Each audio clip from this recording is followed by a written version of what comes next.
tao kasi naghiwalay na, nagkabalikan.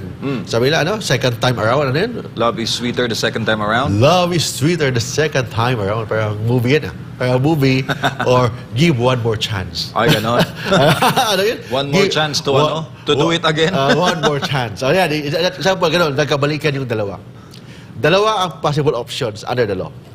First, kung pending pa ang kaso mo for petition for legal separation, pending pa, hindi pa approve ng korte.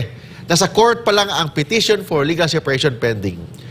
The petition for legal separation shall be set aside in whatever stage. Doon pa lang siya sa start, doon sa sa kalagitnaan or kahit malapit ang matapos, it will be set aside or terminated in whatever stage kung pending pa ang petition for legal separation.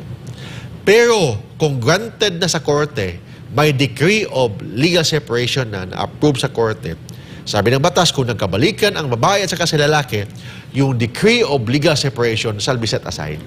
Para parang wala ng bisa yun. It will be set aside.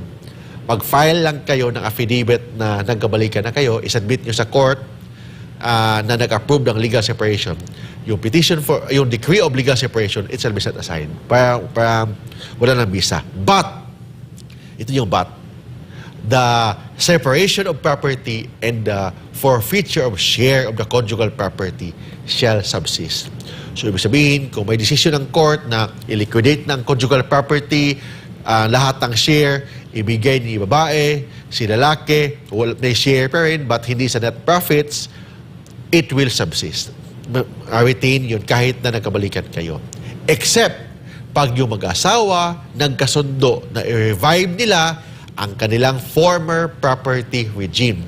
Kung i-revive nila ang kanilang former property regime, back to original, back to yung dati nilang pagkasunduan.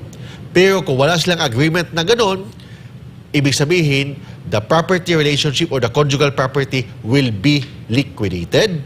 And hindi lang liquidated, yung offending spouse, walang share of the net profits of the conjugal properties.